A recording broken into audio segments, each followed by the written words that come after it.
Hello, I'm Mike Gelb, and this is the Consumer VC podcast, where we discuss the intersection of venture capital and consumer innovation. If you're enjoying this show, you can subscribe to my newsletter, where you'll receive every new episode a week early. Head to theconsumervc.com and click subscribe. All content episodes are for informational and entertainment purposes only and is not investment advice. My guest today is Brigette Wolf, Vice President and Global Head of SnackFutures at Mondelēz International. Mondelēz International is an American multinational confectionery, food, and beverage holding company. Some of their brands include Oreos, Cadbury, Chips Ahoy, Ritz, and Tate's Bake Shop. SnackFutures is Mondelēz's innovation and venture hub. We discuss her investment criteria, when corporate venture capital makes sense for the brand, snack trends she's excited about, and the overall strategy of SnackFutures within Mondelēz International. Without further ado, here's Brigette. Brigette, thank you so much for joining me here today. How are you? I'm good, Mike. Great to see you. So great to see you. So great to see you. I'm so happy we finally got to able to chat here. Tell me about what is SnackFutures and the relationship between SnackFutures as well to, Mondelēz. Yeah. So for context for people listening, Mondelēz International is a multi-billion-dollar multinational snacking company by many of the brands that you are probably familiar with, like the Oreos and Triscuits, Toblerone, Cadbury, Trident. So big brands with incredible legacy. And Mondelēz saw that while the power of big is really important, we recognize that the power of small is too. And those who are doing things faster, potentially better, more interesting with consumers are an area of inspiration and something we wanted to get into. So SnackFutures is our innovation and venture arm of Mondelēz International, where we really are trying to find the next wave of disruptors in snacking and finding those companies and partnering with them to build the future of CPG snacking. That's awesome. That's awesome. So how separate is SnackFutures, would you say, from Mondelēz? SnackFutures is part of Mondelēz, but we work outside of the day-to-day business units. And I think that was really important so that we don't interfere with the core operations, and we let people focus on the today. And then we can really look to some of the future as to what's going on. So we do work outside, but completely connected. So what we do is align to our future state of the company, where we're going with strategy. And we want to align with that because everything we do, we want to make sure has a home ultimately back in the business. And so what stage, when you start looking at companies and kind of how does it work? What's typically the amount that you invest in? And how do you also think about like value that you bring to the table? I mean, obviously with Mondelēz, but. Yeah. So we started looking at companies. Originally, we said when we do venture capital, we will go from when they're like $10 to $15 million, $15 million in net. I will say, and we can talk about collab in a little bit, we have looked to smaller companies as well. I think if there's a great strategic fit, what we see, to your question of where Mondelēz adds value, is how can we help really accelerate that growth? How can we really help that company? Where is there a strategic alignment in a category or a consumer group? Where do we have knowledge and some real firepower that we can help companies in? So the value that we bring as Mondelēz and SnackFutures, and this is where we may differ a little bit, is we've lived the big and small. So we can bring big muscle to challenges that startups have or areas of expertise. I mean, we've got 90,000 employees that we can tap into to help a startup. I know probably almost any subject matter in the world. And then with SnackFutures, we actually had done some of our own internal incubating. So we built an ecosystem of partners that are used to the startup community, that are used to the stages that companies are at, so we can meet them where they're at and then help them grow along the way.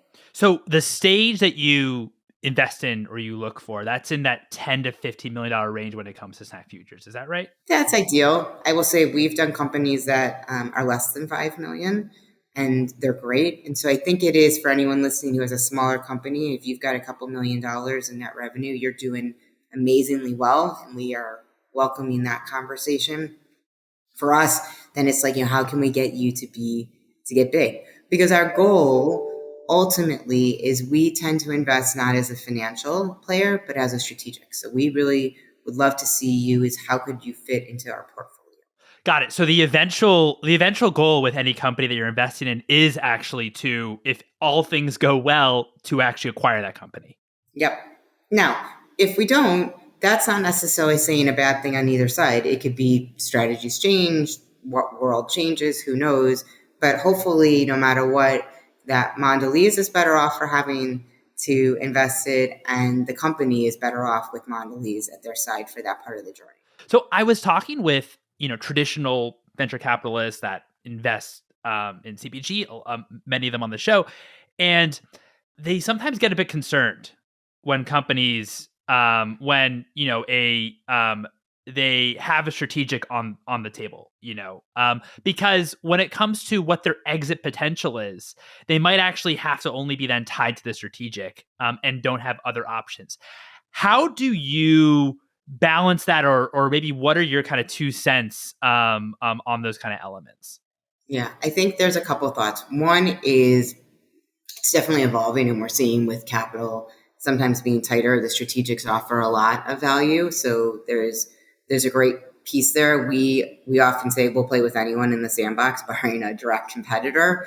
I think the piece there is to be really deliberate in clarity of what our expectation is. I mean, you could say, yeah, it closes their options on some things, but if we can be a nice, consistent guide path for them, that would be helpful, and I think that's a win. So I don't think it's a negative. I do think it's us being careful that we've heard that, like, you don't want to taint their deal. You don't want to do something that's going to create more pain, and so we're really trying to be sensitive to that and help these companies along the way, which is also why we're not going to do 100 deals a year, because that just doesn't serve anyone. How many deals do you typically do per year?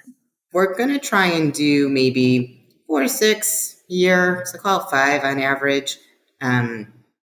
Really trying to make sure that's the right fit, both culturally and business and strategically for us. So, I mean, it seems like it does take a certain, type of founder as well that wants to partner with, Mondelēz SnackFutures, because, I think as you've implied, it does limit in some ways your exit potential when it comes to, feeding offers if you are looking to get acquired from, a competitor of Mondelēz.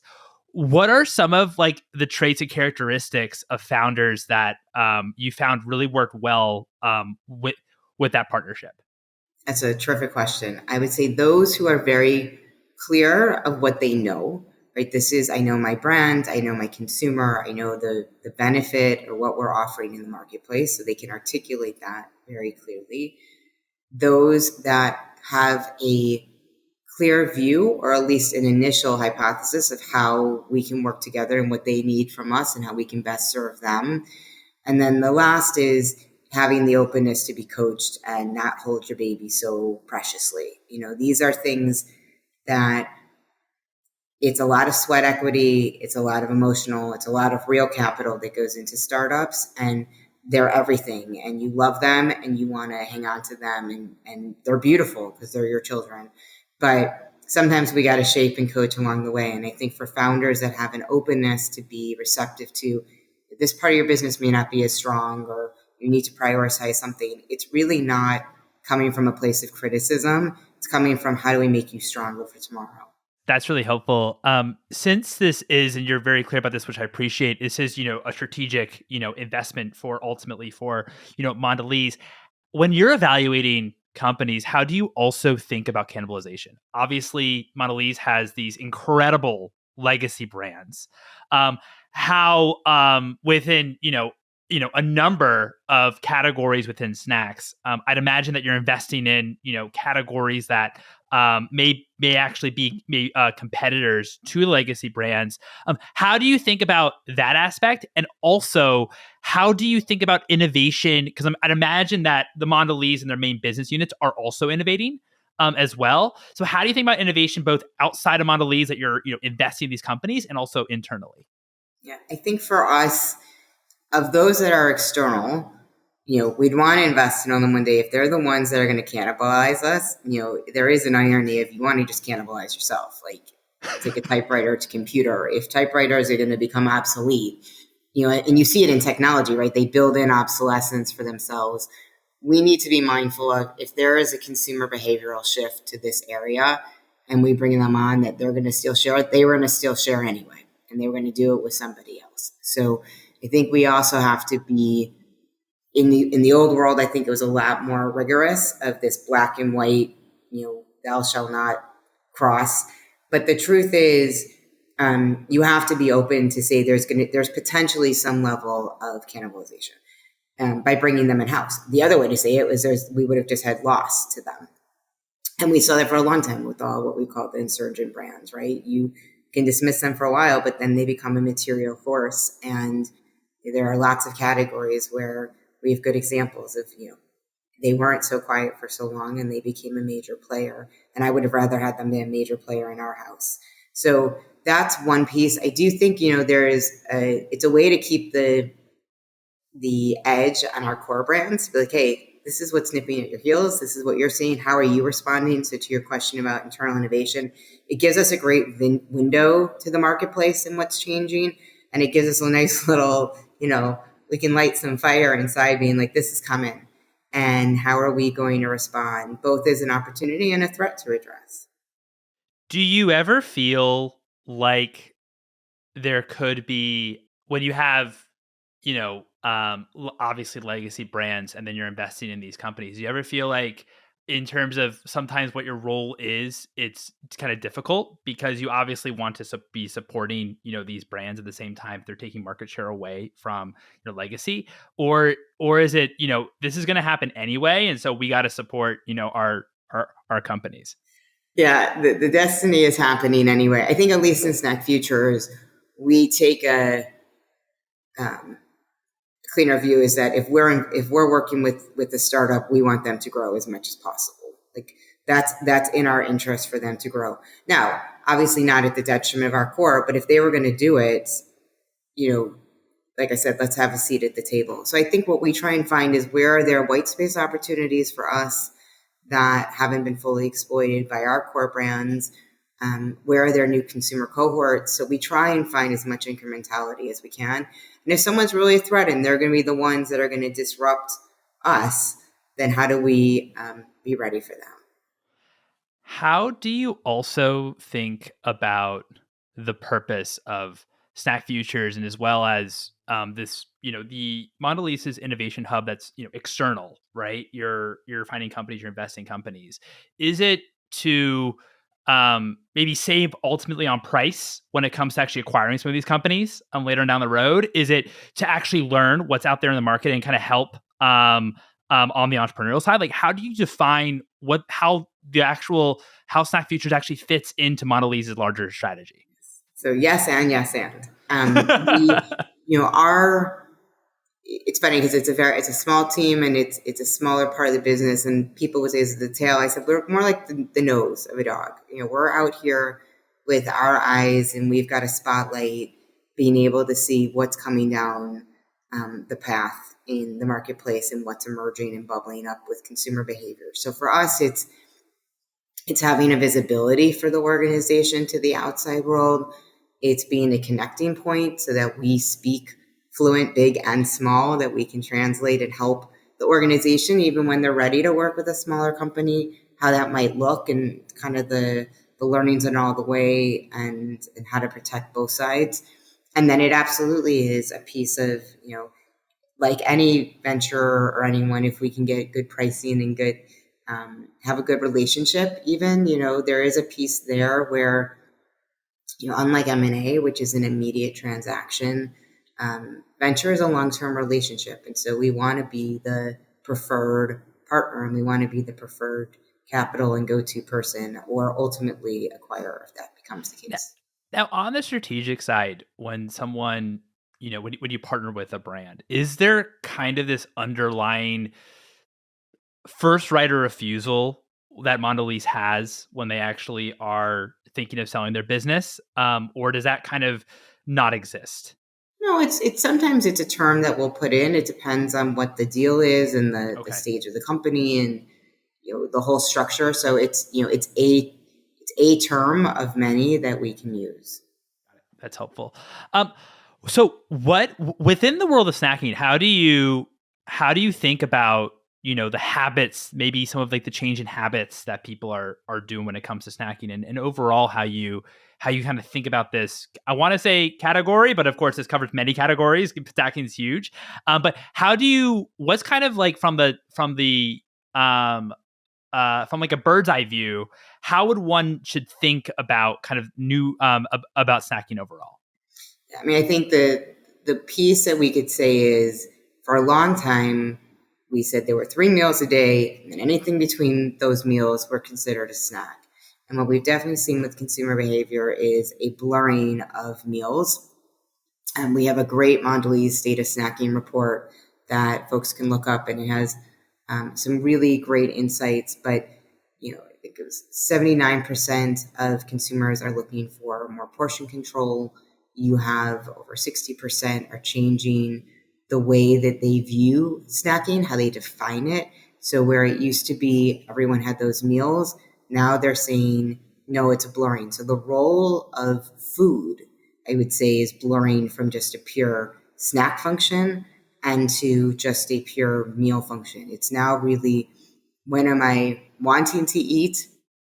When do I need to eat something?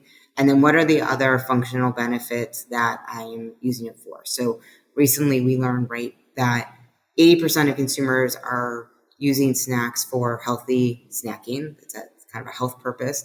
80% are using for emotional well-being. And then there's a mental component. So there's a lot of reasons for people to eat. They're trying to get more out of their calories or be more mindful of the ingredients and the benefits that these snacks can do for them. So it's like, now we used to say like certain snacks are like Swiss Army knives, but now we want them not to just have one. We want them to have multiple functions in one. And so that's really where I see more snacking. And with COVID, I think where we saw a lot more snacking at home because everyone was home. So the on-the-go component was reduced, but we also see people moving as they get ready. Are they eating as they are driving and commuting to work? Are they eating? Are they turning their kids around in the car? So all of those behaviors where you have portability in the home and portability outside the home, we see growing. So I think snacking is a really interesting space for us. And to your point, the category, there isn't a quote snacking category. I would call it behavior, but I think the areas for us we love and we're quite vocal on lately is the focus in our biscuit and baked goods bars with the acquisition of Cliff, our chocolate business. So how we can Congratulations on that growth in there. Yeah, thank you. No, that's awesome. That's awesome. And I think it's also really interesting just thinking about behavior.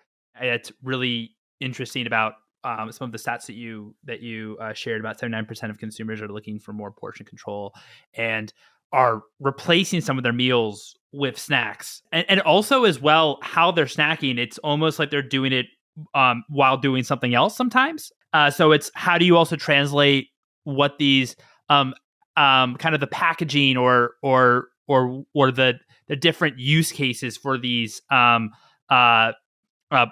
products, where actually someone would be able to multitask during while eating them. Thinking about this, because it seems like quite complex, right? You have these new trends that are within better for you, which really are affecting many categories, and as well as products that have to be kind of easy to consume. What are maybe some examples that you found that you've been blown away by with these kind of two maybe macro trends? Yeah, I mean, what we call in SnackFutures is good for people, kind to the planet, deliciously fun. Because if they're not delicious, then I mean, they can do all the it has to be delicious. They can do right? all the good in the world, and they could do exactly. like taking medicine at that point.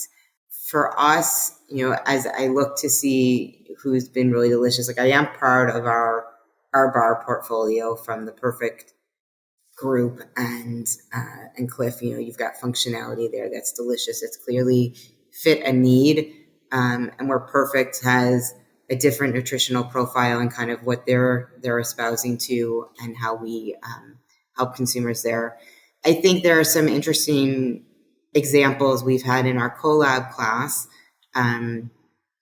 Moonshot, which is a regenerative farm. So when we talk about planetary health and that sustainability side, we've had companies that taste delicious but are allergen free, even though they don't always promote it first like that, like everybody eats. We have Love Corn, which is, to your point, multitasking, the most Moorish, delicious little crunchy snack that is kind of ubiquitous now in my home. So there's a lot of examples. And then there's, we had Numa come through our collab class, which is this really delicious kind of taffy, but lower sugar, higher fiber, different needs of the founder. So each one has kind of an own story. I think for some folks, it's what are you looking for? And what are your dietary needs or nutritional needs and gaps? And then there's just such a cool array of delicious snacks then starting to address those. So I know we talked a bit about, SnackFutures and, making investments in companies that have, $10 to $15 million in revenue, snack companies, of course. And as well as, you also play maybe on the early, you can also play on the early side as well. Talk to us a little bit about what Collab is and also how Collab was created. Yeah, so Collab is, by its name, or its inspiration, is a collaboration of big and small. It is our startup engagement program that we run now in our third year. And it came out of, one, how do we get closer to seeing what's going on in the marketplace?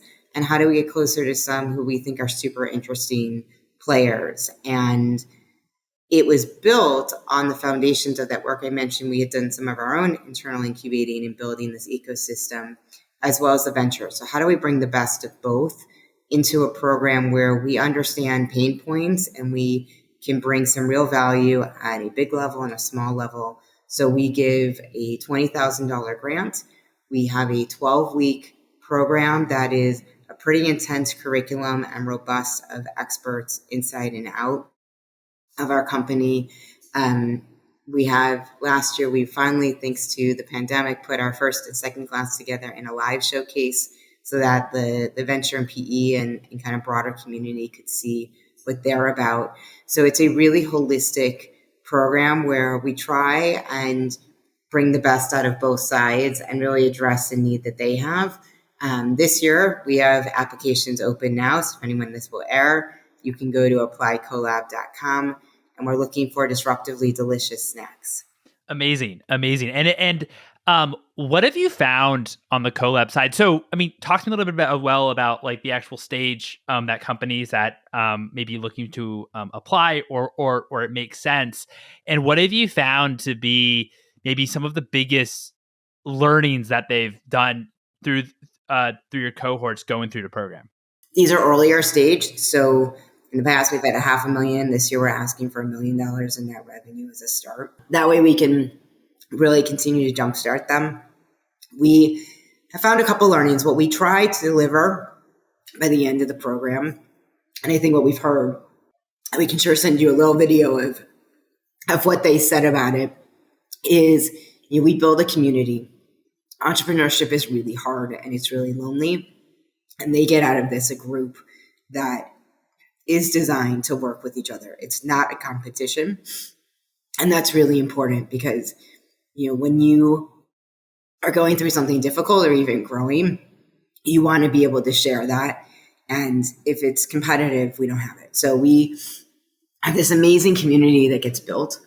The second thing is we bring in, functional capabilities. So we try and give you some real tactical skills or knowledge or frameworks that we use that can help bring them to the next level. And then the third thing is confidence. When you get all of this, you become a better CEO, founder. You can make decisions better. You know that you can make those calls or what the calls should be. So we give a little bit of a boost.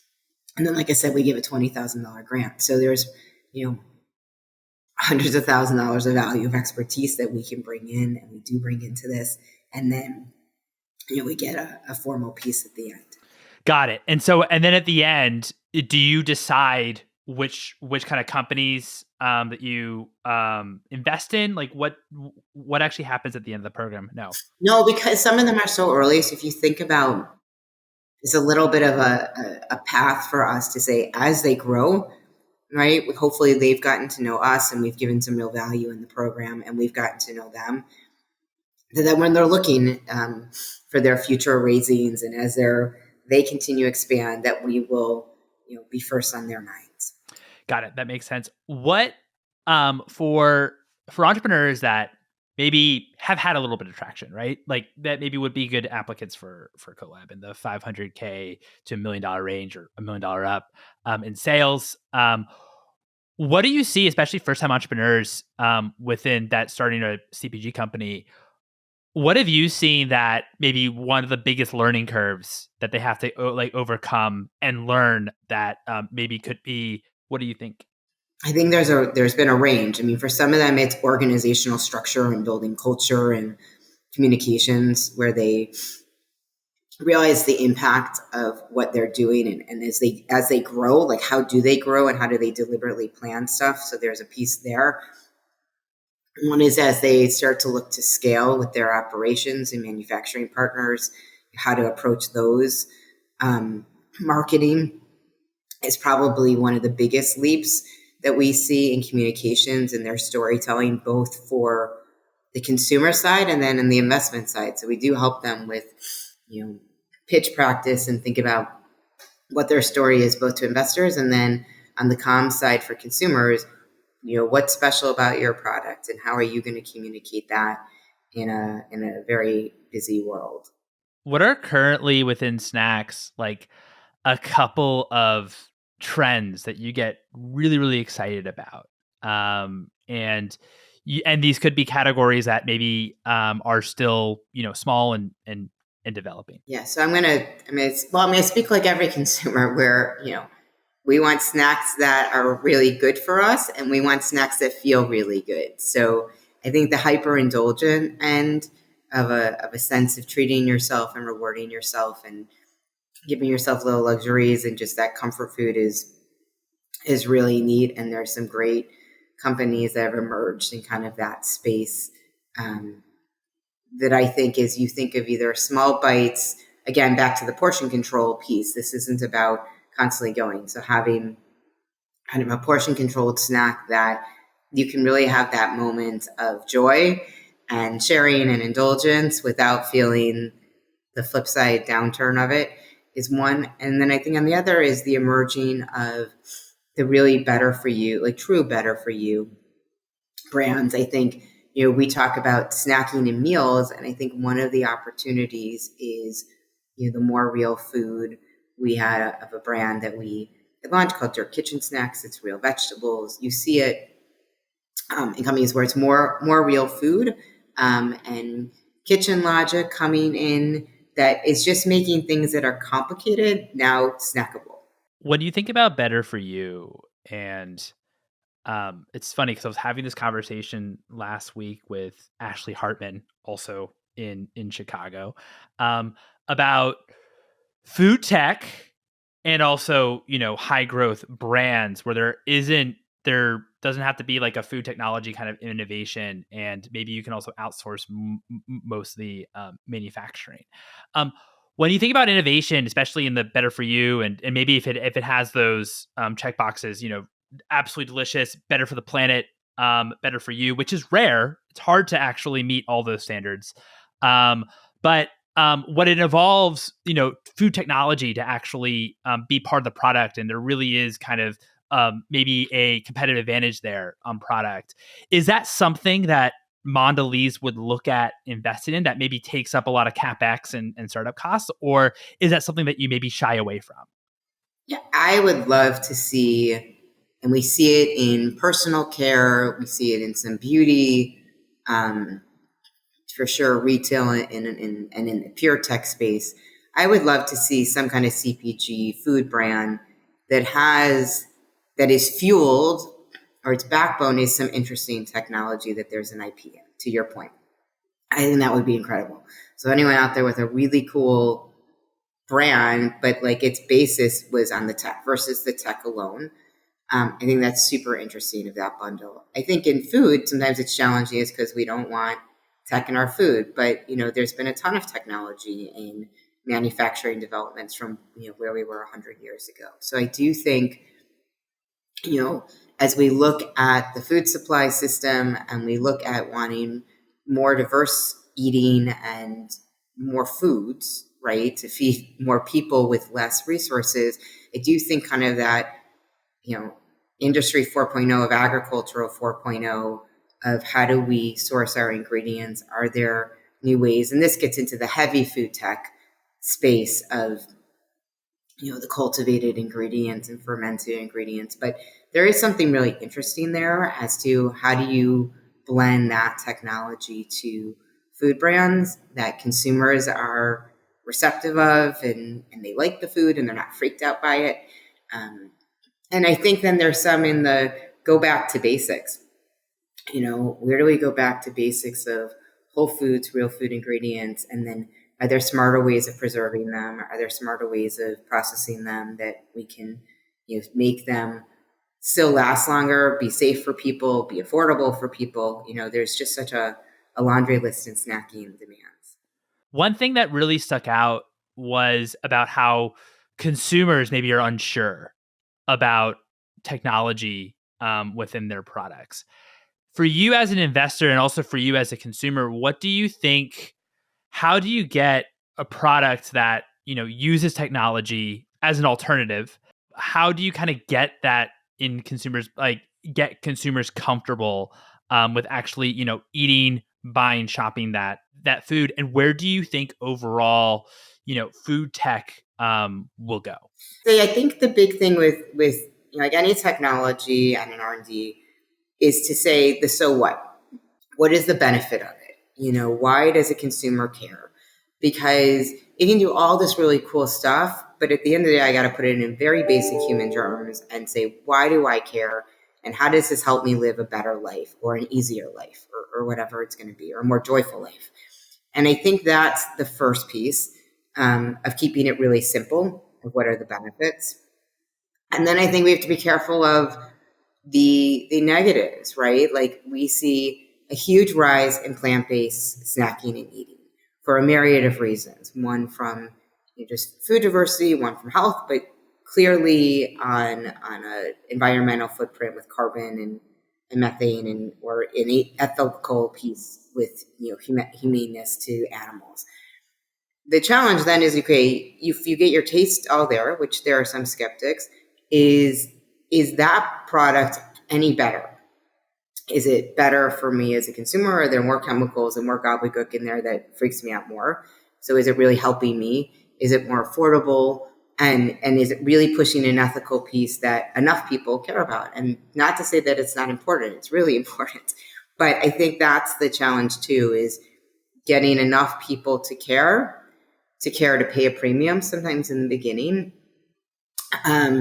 And then to make it where there aren't any other negative consequences of their choice. Yeah, I mean, it seems like, and we talked about this many times on the show, but I love to reiterate it, that there seems like a little bit of a bifurcation of consumers and really questioning, what products, and really being focused on what products are actually better for me versus products that are actually better for the environment.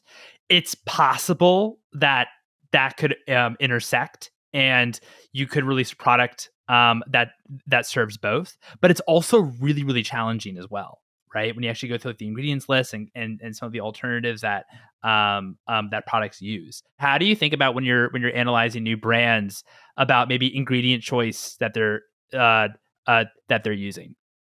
Well, often they'll sell it, right? They'll say, I only have 10 ingredients, or I only have something else. Not processed. Look, all food is processed. Almonds are processed to some extent. Yeah, they exactly. are. I mean, milk is processed. Pasteurization is a process. Food safety is a very welcome process. Cleanliness is a process. So it is a piece of there's. How are you processing and what am I ultimately consuming at the end point? I think personally, huge list of ingredients is really hard. I think fewer better sometimes, or the cleaner and the more understandable. Or even years ago, I saw in Tom's, it was so cool. They had chemicals, but then they explained their functionality, right? So this is for fluoride, this is for cleaning, this is for whitening. That is helpful. And they may be natural ingredients, but they're more on the technical side that consumers aren't aware of. Like, why is this in my product? Well, this is here for, anti-molding. Not that you would say that way, but you would say for shelf life and food safety. So things like that. I wanted to also talk a little bit about how you think about maybe positioning and terminology within food. I mean, I would say maybe for the past, 15 years or so, with a lot of different diets. I mean, not just past 15 years, but keto, for example, becoming very popular, and paleo becoming very popular, and these kind of different alternative diets becoming popular, and maybe brands that are kind of capitalizing on those kind of phrases or terminology. Whole grains, for example, and eating whole has become maybe a term that now is maybe stuck in consumers' minds. When you're thinking about the future and when you see companies pitch, what are you seeing maybe new? It doesn't have to be a diet per se, but just new terminology that you're seeing within Better For You in order that's actually describing products or a movement? No, it's a great question, because I was going to say, I think I chuckle with the whole grain, because we could go back 20 years where we were trying to get consumers to eat whole grains, the number of whole grains in any biscuit. And consumers are like, I don't know. I don't know it. I don't care. Why? So that's coming back, right? Why? And I think now it was interesting, right? I was just seeing an article the other day, was the FDA putting out a different, their definition of what's going to be healthy, right? If trying to give consumers more standards of identity and how they're going to define those products, because some cases it's a little wonky of what's one healthy product or another in their category. You don't see it on labels, but you hear consumers talk about, to your point, non-processed, clean. And I think it's less of the explicit claim. The grain-free, I think, is a nicer way of saying than gluten-free if they're looking for it. But people who have dietary restrictions just want the clarity of tell me what it is. I think the question with paleo and keto, and I think you might have mentioned one other one that I had frozen on, but they're an interesting subset of diets. It's not the only diet. So sometimes I think even keto friendly, we've talked about, do you use the word vegan? Do you use the word vegan friendly or plant-based? And, where do you say things? Because plant-based is much more appealing to the masses than to vegan. And I think so, which things are attainable and approachable for consumers to understand too. So you could, we can make columns of like, what is the kind of extreme pure version of the consumer or the diet that eats this way? What's the basic fundamental of it, right? High fat, low carb, low sugar. So could you just say low sugar, low carb, and high protein? So I think, or is it just protein that, still continues to be never ending on its way? I think we've seen some ebbs and flows in gut health. For a while, the immunity and all of that was growing so much. I think, that may rebound back after some point as people kind of get past through all of the, I would say, the current heaviness of the pandemic of, how do you have a stronger immunity? We'll see as we go into flu season. No, those are really, really great points. And I appreciate some of the terms that you are mentioning, as well as, how brands are positioning. Also just, for example, what you said about, using plant-based as opposed to saying vegan. I always just find it interesting where there's maybe some terms that, are maybe nascent or niche now that might, catch fire later on down the road and actually appeal then a lot more. And then that brand is kind of attributed to actually starting or being part of that, movement per se. Yeah. Well, we always talk to Activia, right? Activia was the quintessential initial gut health piece. And because of that, everyone knows what probiotics are. Prebiotics, right, is the next wave of that. And so I think we'll see different adapters of going on if there's a major player that comes out and can start pushing that and communicating it again in a way that people get it without all the heavy science. And I think that's sometimes the challenge with the functionality is trying to explain so much tech in a snack. It's like you have all this brilliant science and technology behind a very simple thing that I'm popping in my mouth. And that's attention of, it's just a really simple moment. Don't make it so complicated. Yeah, no, that's a really great point. That's a really great point. I wanted to also talk a little bit about distribution. I'd imagine since when you're evaluating companies, looking at companies, and snacking in general, it has to work in retail. It has to work in grocery. But wanted to know how you think about the role of the online channels e-commerce is for snack brands. I think it's really important, but maybe not in the way everyone thinks of, I have to be distributed everywhere. So we talk about, there's a thing called laws of growth where your mental availability and your physical availability. And obviously online gives you an additional physical availability point, but it's also mental. Like if I'm shopping in different places and I can see you online, if I can serve my needs, because there's definitely more of this, I want my snacks anytime, anywhere I want them. So there is a great piece about whether it's D2C, e-com, corporate. But think of it also like you could be on the Kroger website or the Target website or the local Jewel. Those are all touch points. Is when I think of digital, it's not necessarily the retail, but how do you connect? Like how do you connect your offline to your online world? And I think sometimes we just want to be there because we want to be able to make sure we have a presence as people are scrolling and buying those impulse buys that they see us. Sometimes it's a great way to get feedback from consumers in the e-com, and you see the comments, or you can amplify the message in social. And then there's social shopping. I used to joke about, everyone used to buy gum and chocolate or magazines as they were checking out. And then when cell phones came in, they replaced a lot of that, perusing the checkout aisle of snacks. But I would argue, like through Instagram shopping, I've bought all sorts of things. It's like shop now. And so there's my impulse buy. And we hear this, particularly of the younger consumers, right? They don't necessarily go to the local bakery that they've always gone to with that special guy who makes the special thing. They saw some cool thing online that's in the area and get delivered now and sign up now, and it gets shipped to their house. And voila, that's how they got their cake. And it's tough though with snacks because, snacks, it's typically a pretty low price point, and selling online that's, can get very expensive, selling obviously like a single product. And so it's difficult, even though you still have that kind of impulse buy online, but it is still very, very different to, going to a store and just buying it on the actual brand itself. I can also understand why, building online too, it also is challenging as well.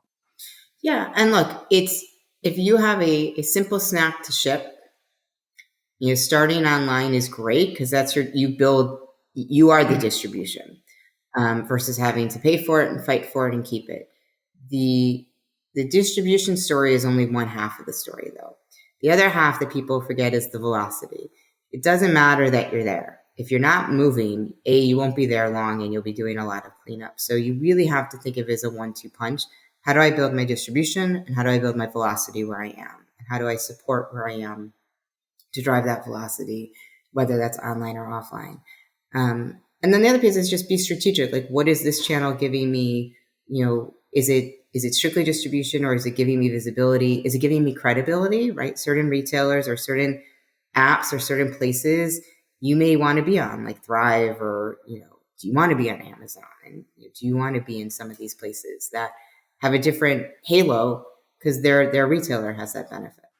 Yeah, because you already have, then you kind of almost have built-in distribution. If you actually go on, an Amazon or Thrive, you have intent for people to actually shop and find you.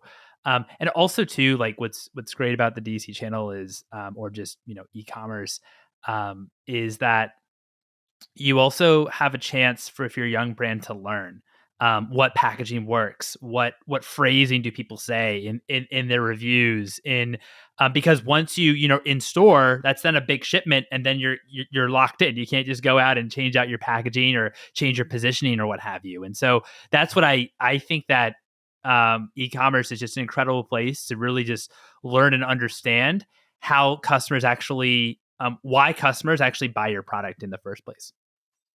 I would agree. I think it's a wonderful place if you're launching something new or you want to change something, to do some A/B testing. Put it up on your site one way, put it up on another way, and see what happens. Definitely.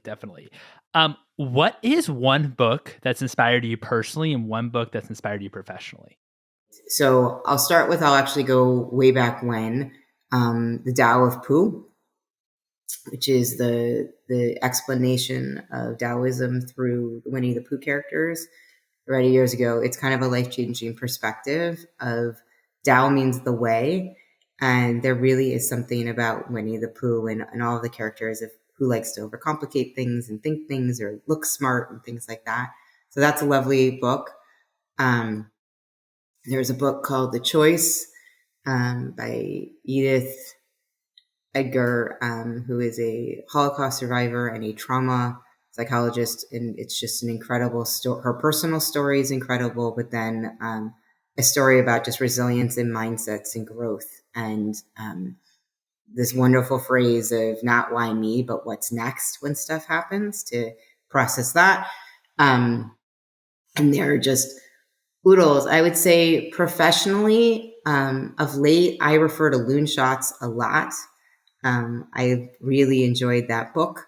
And I think it's a cool thing as we have, particularly big and small, of how do you keep innovation and energy to the future while still protecting and doing the base. You got to run both at the same time. And there's different ways of how you manage that. So I would say Loon Shots is a great book.